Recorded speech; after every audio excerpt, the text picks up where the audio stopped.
All right, guys. Well, you don't know this, but this is the second time I've done this because the first one wasn't working. But anyway, regardless, I'll seethe on my own time. Um, so I wanted to go ahead and finish up the story of Lao Tzu and Taoism, and we kind of already talked about some of the legend behind Lao Tzu, this great old master, or Li Dan, as his actual name is, and how Lao Tzu was uh, kind of a philosopher of his age, but not terribly accepted. And he was the uh, imperial archivist, but he decides because of all the chaos in China, he's going to go out to the wilderness and just disappear at the age of 80. So he hops on his ox and he heads out and gets stopped by the gate guard who says, "You can't leave until you write down everything you know." And so he sits down right there and writes down this, 800-page book called the Tao Te Ching.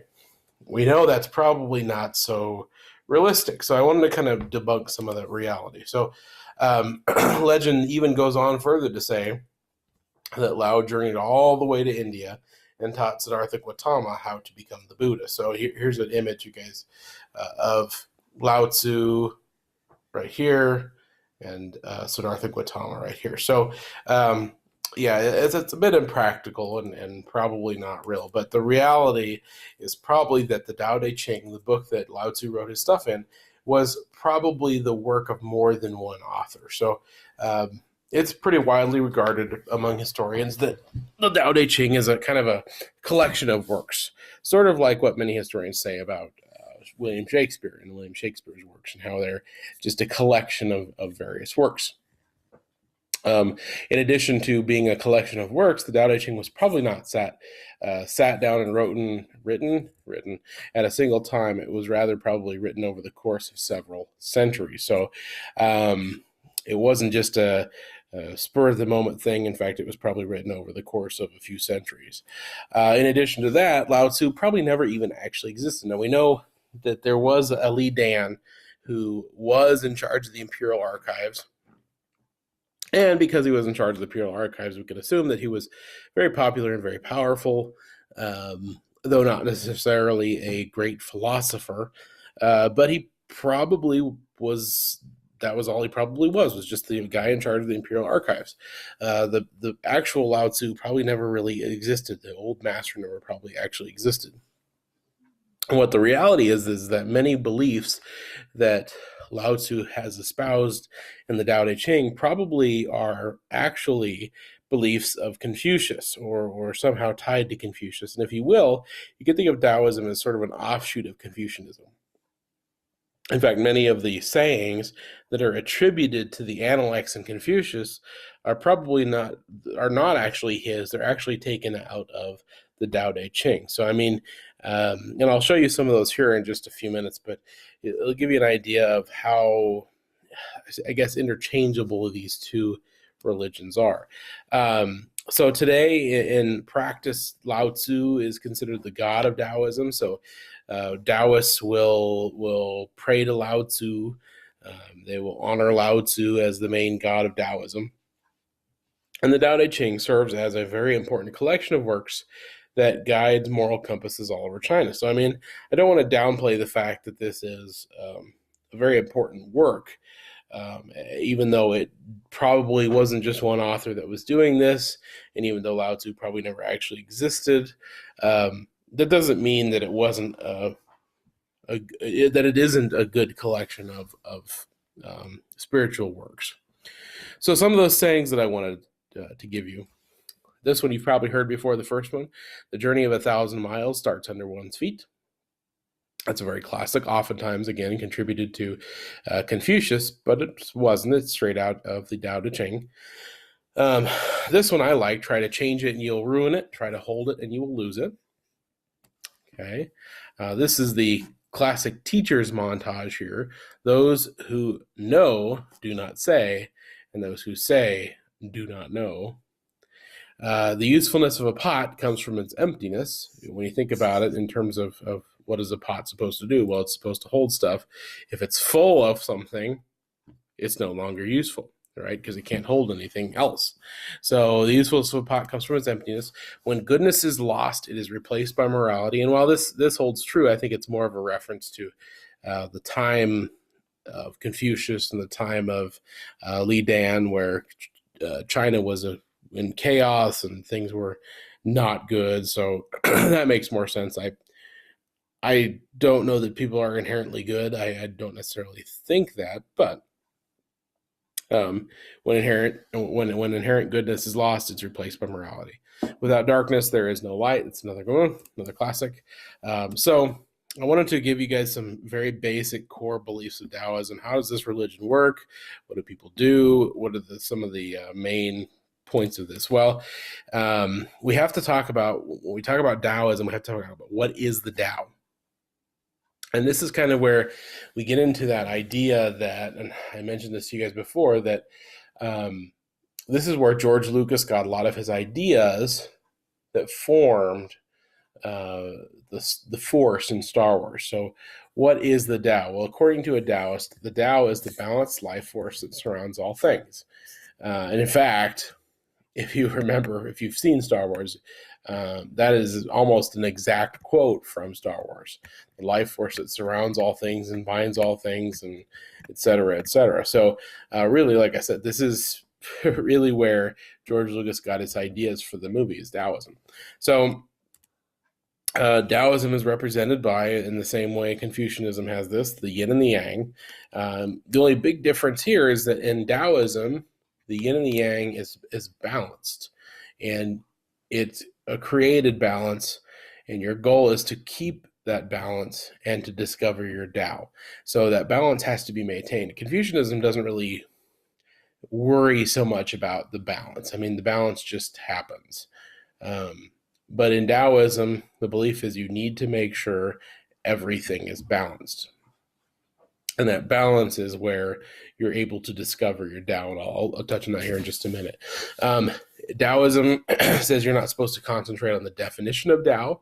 That will come later as you discover your Tao. So what you do is you focus only on discovering that sacred life force that binds all things and brings all things together and creates all things. And you don't worry about actually asking the question, what is the Tao? You just look for the Tao.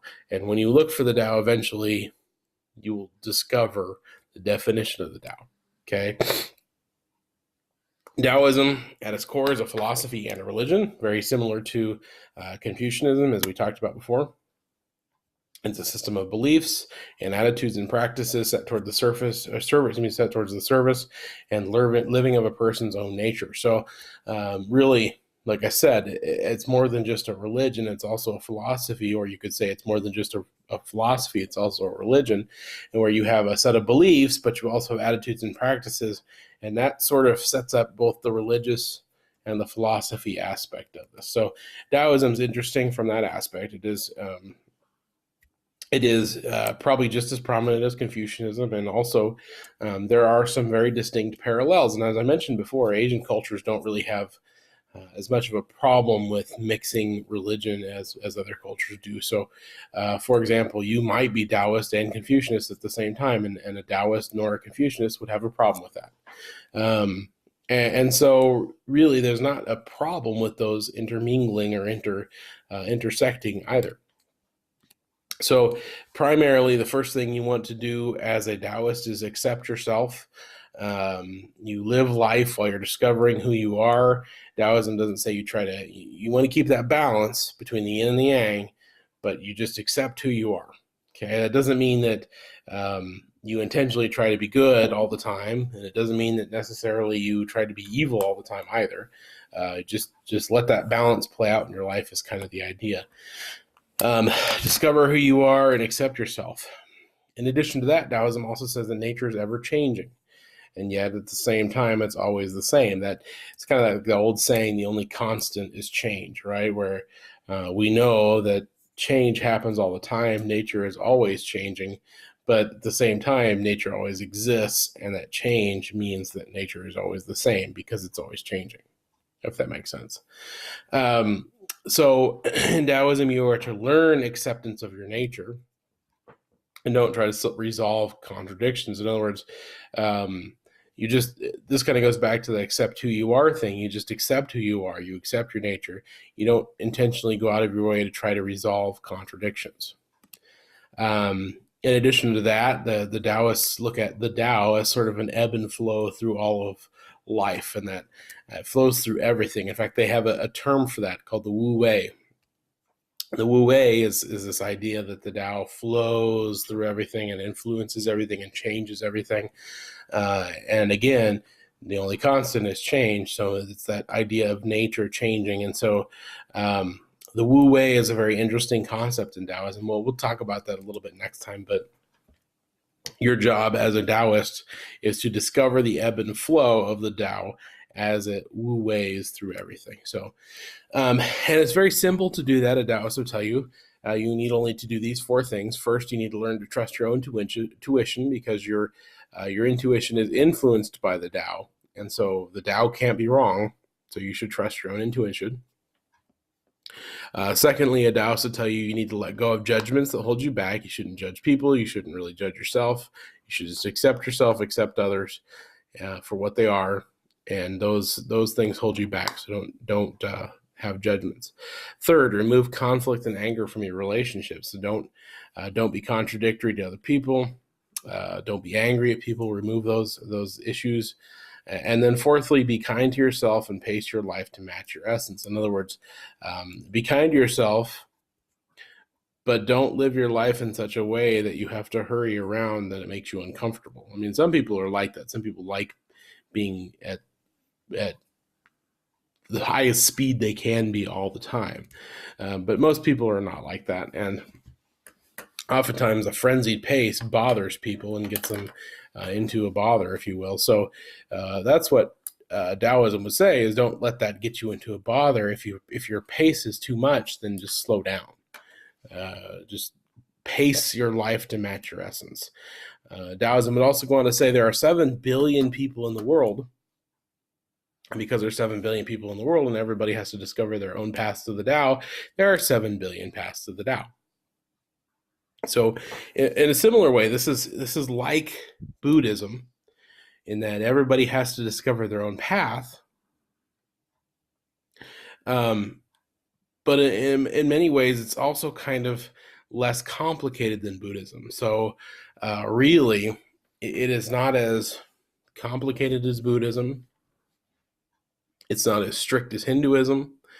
It's very similar to Confucianism, but Taoism is its own thing. It kind of sets itself apart from all the other Asian religions that we've talked about so far.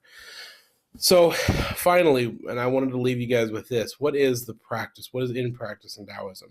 And by the way, before I go to this last slide here, I want to give you guys kind of a heads up on this. So when you watch Kubo, you're going to be looking for elements of Taoism, and then you don't really know much about Shintoism yet, but that'll be what we talk about next.